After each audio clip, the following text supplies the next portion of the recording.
Yes, everybody. How are we all doing? We have signed João Palhinha on a season-long loan with an opportunity to buy at the end of the season for 30 million euros. He looks to be the dream defensive midfielder for plenty of Spurs fans. Others might have wanted a different one, but I know this guy was touted around by plenty of Spurs fans as that competition for the likes of Bentancur as well as some others in the midfield. So we're going to break down what will Joao Palhinha be bringing to Thomas Frank's midfield in this upcoming season. Please, everybody, smash the like button for me. Get into the comments below if you feel like I've missed anything or if you disagree with anything I had to say in my analysis of the player. But without further ado, let's crack into this one. So, an important note is that I'm going to be using his time in the Premier League in terms of the stats that we'll be analyzing instead of his time at Bayern Munich, because at Bayern Munich, he only registered less than 1,000 minutes over 2 whole seasons there. A lot of it had to do with injury for the reason he wasn't playing too much, but also just didn't really find a way to settle in. And it looks like Vincent Company maybe didn't rate him actually that highly when he was able to sign the player from Fulham. So we're going to be looking at his time in the Premier League instead of the Bundesliga. And in the Premier League, I mean, this guy registered a lot of minutes in the course of 2 seasons. He had over 6,000 minutes played in all competitions for Fulham and was regarded as pretty much the best defensive minded midfielder, the best ball winning midfielder, pretty much in Europe, if not the Premier League, while he was at Fulham under Marco Silva's side here. And as always, everybody, we like to look at the stats during these scout reports, but you know me, whenever I analyze a player, I don't go entirely by the stats, but they are a good way to just sort of add some more information to maybe match with our own opinions, which is usually led by seeing eye test. But these are definitely some interesting stats to break down here. So let's go through them when it comes to the defensive numbers here. And that's the ones I'm going to highlight for you guys. And then I will flash up on screen at some point some of the maybe possession numbers and passing numbers that really aren't that impressive. In fact, almost in a way has some cause for concern or for some worry. But let's break down first his defensive numbers. This guy was literally the best ball winning midfielder in the Premier League in his 2 seasons at Fulham. Not just the last season he had at Fulham, but also his first season at Fulham. Just both very impressive numbers while he was there, if not kind of identical, really. He was able to replicate them to a really impressive degree. But in terms of tackles won, he was in the 99th percentile in terms of tackles won per 90. He was literally the best in the Premier League. Dribblers tackled, he was the best in the Premier League, the 99th percentile, over 3 dribblers tackled per 90. In terms of his percentage of dribblers tackled, he also as well was literally the best in the Premier League. So he was tackling the most ball carriers or dribblers that were trying to take it past him. But then he also did it at a higher ratio, a higher percentage than any other player in the Premier League. In terms of blocks, he was in the top 10 percentile and the 90th percentile there, registering almost 2 per match. In terms of interceptions, he was also in the top 10 percentile and the 92nd, in fact, when it came to interceptions. Aerials won, he was in the 82nd percentile, getting 1.33 aerials won per 90. In terms of percentage of aerials won, which is kind of what I like to look at as well, alongside how many aerial duels are you winning. He was in the top 20 percentile there. Someone did say, and it was a really good video, by the way, where I watched, this guy's analysis through various bits and highlights of his time. I think it was called the Pythagoras sort of tactics review or something to that line. It's really good video. And the guy was discussing how Paulinho is actually quite good in the air from set pieces. And then when it comes to maybe challenging other center backs or maybe really good strikers in the air, he's all right, but maybe not the best. And that maybe reflects in some of the stats there in terms of him being good, but maybe not the best in terms of comparing him to other midfielders in the Premier League, at least in the aerial department of things. Fouls committed, I actually love this. He had some of the most fouls committed of any midfielder in the Premier League, committing almost 2 per match, and that put him in the 18th percentile there. I actually like that. It shows that he's willing to break up play. And something that even Dave Harris, I remember, noted was that this was a guy that seemed to always get away with maybe some nasty fouls that would break up play, break up a counter attack or a dangerous move, and he would get away with it without really registering a yellow card or maybe putting himself in a dangerous, bit of a, maybe moment where he would have to be on a yellow card, let's say, for a long period of time. I think the likes of Fernandinho in the past, right, were really good at that, breaking up play, bringing down players, but somehow evading the punishment of the referee. Ball recoveries, he's in the top 20 percentile there. This guy, in terms of defensive numbers, being a defensive minded midfielder, just recovering the ball for you, winning the ball back for your team, simply the best that the Premier League saw during his time at Fulham, which I believe was 2022-23 season and the 2023-24 season, if I have that down correctly. Now, in terms of his creative numbers, it's really to a degree kind of concerning, and just that we wanted probably someone that could both win the ball back for the team, be a very good defensive minded midfielder for Thomas Frank, but then also would know how to progress play, be able to handle it under pressure, be able to pick out passes, be able to, get us up the pitch either with his own 2 feet, carrying us up the pitch, through some ball progression, or just by being able to pick out passes through the midfield that could then get us into dangerous areas. And he's just not that type of player. When you looked at his last season at Fulham, he had some of the most touches of any midfielder in his own defensive penalty area, as well as also his own defensive third, and even in middle third of the pitch. He was in the 62nd percentile of all midfielders when it came to touches in the middle part of the pitch. And then when it looked at his own defensive third of the pitch, he was in the 86th percentile. So in terms of sitting deep,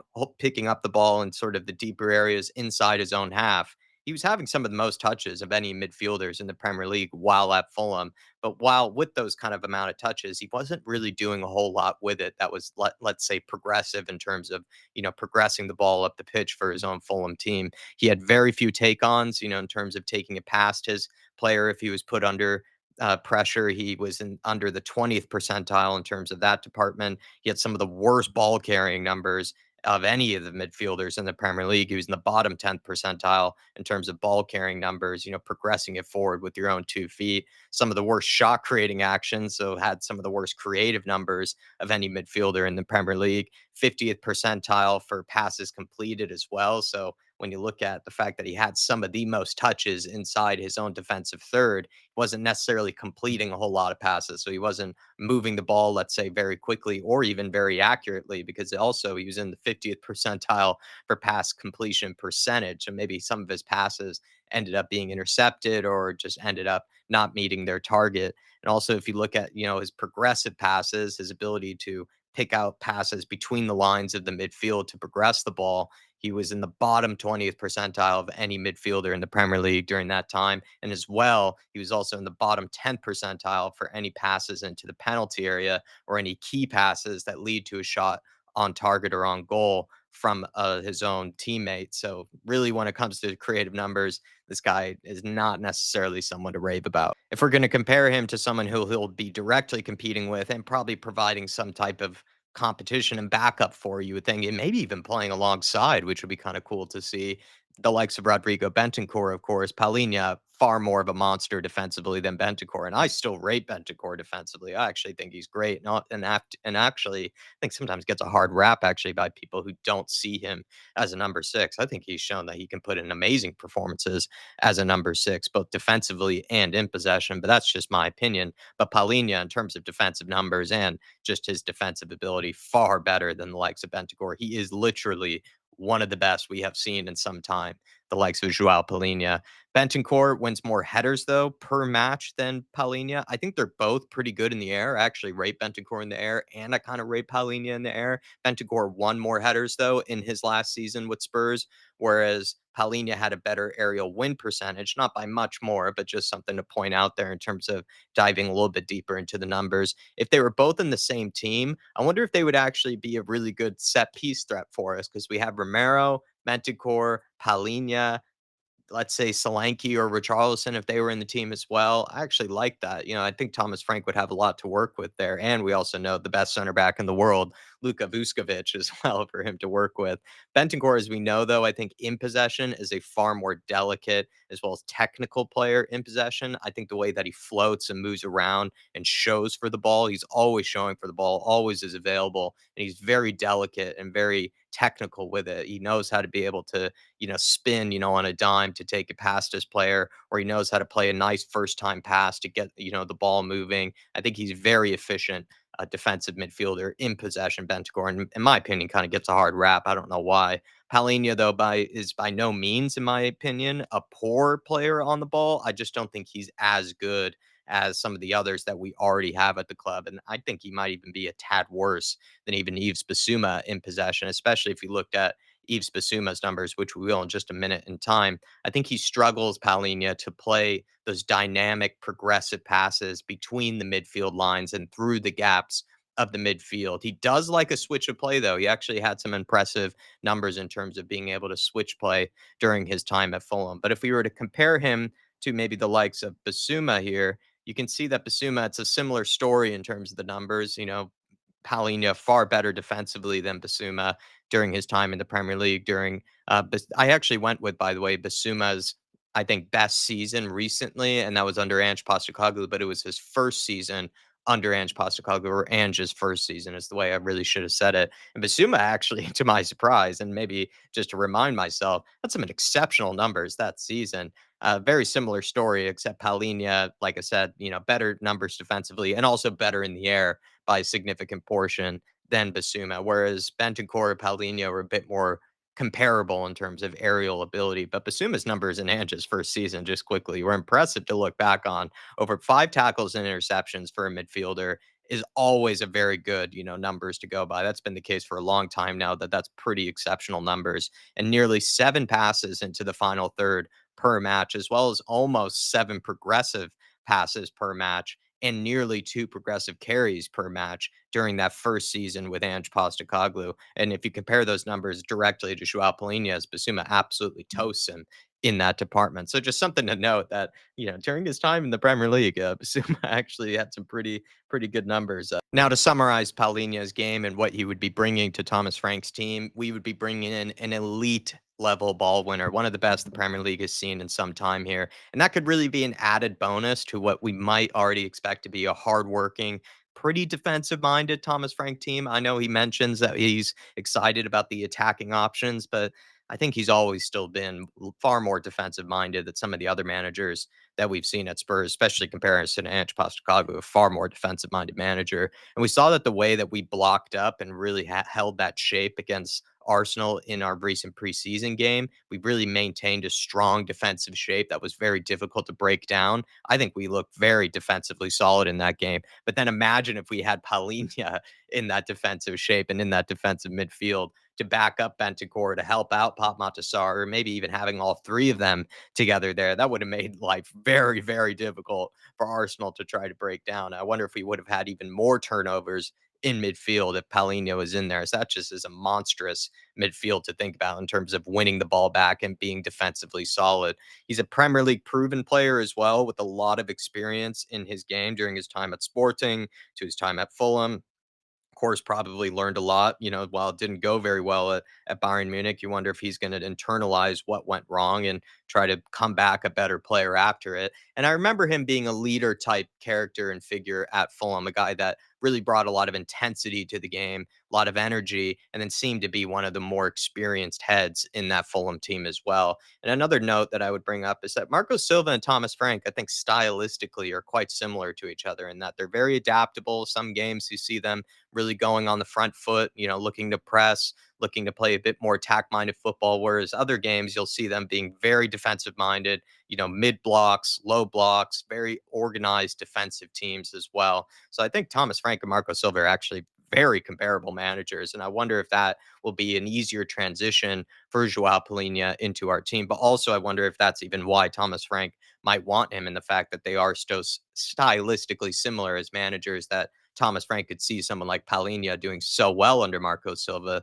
then thinking, yeah, I definitely need a guy like that in my team, and he would do really well. And also as well, like you think of Christian Norgard, likes of Vitaly Janelt. I think they had someone like Onyeka or someone like that in the midfield for them. Those are all very defensive minded players in the midfield that I think Palhinha are, in my opinion, are probably even better than. So I think this is a no brainer really for someone like a Thomas Frank. I wonder though if he's a little bit too one dimensional in his skill set. Like he's of course an elite level ball winner, but I think we all were thinking about bringing in someone who's a bit more multifaceted, someone who could win the ball back for the team, but as well as be that deep line playmaker, someone like an Adam Wharton, maybe someone to a degree like a Douglas Luiz that we were looking at. And he's just simply not that type of player. If anything, I also worry about him having a bit of a Casemiro syndrome where he might come in and be really good for this one season, but in the terms of the long term, wonder how much we're really going to be able to get out of him. How much of the Joao Palhinha squeeze can we get? Because with Casemiro, I think he's already shown that he was a guy that was only going to be able to contribute so many good seasons as a defensively strong midfielder to that Manchester United team before we started to see maybe the legs kind of run out on him. But it could be a different case with Paulinho. Easily could be. And I do think he's adequate enough backup and competition for Bentancur. I think he's slightly different to Bentancur in that he is just a better ball winner, but then can probably be a bit more disciplined in sitting in front of that back line and protecting them. And who's to say whether we need, a defensive midfielder in this team to be the main guy to build out from possession and be that guy, that focal point, that ball progressing midfielder, that deep lying playmaker, if you will, regista, as the hipsters might say. Is he that sort? He's not that sort of player, but does he need to be that sort of player when you already have other good guys in possession like Romero, Pedro Porro, Bergval, James Madison? Maybe he doesn't need to be that sort of guy. But one last thing to add, I think for someone like Archie Gray, who I have expressed some worries about in terms of his future and just his development, having someone like Paulinho, who's an elite level ball winner, defensive midfielder in the team, as well as someone like Bentancur, who I think is a very tidy midfielder, very technical midfielder. I wonder if those would be two really good, experienced guys to teach, as well as for Archie Gray to learn off of for the future. Because I feel like in recent displays from Archie Gray, I've just worried about his lack of ability to get onto the ball and really show for the ball and be open for it. But then also in possession, I think he's been very negative. And then defensively, I just don't feel like he's been contributing a whole lot when he has played in the midfield. But these two guys, Bentancur and Paulinho, are some of the best in terms of those two separate skill sets that they both have. And I think that would actually be really good people for someone like Archie Gray to learn off of. But that's everything that I have for you guys. Really do appreciate all the support and all the love that you show for this channel. Smash the like button, please, on your way out. Leave any comments that you might have disagreed with or agreed with, or if you just have appreciation for the video. And I will see you next time, everybody. Welcome to Tottenham Hotspur, João Palhinha. I always love saying the Portuguese names as well.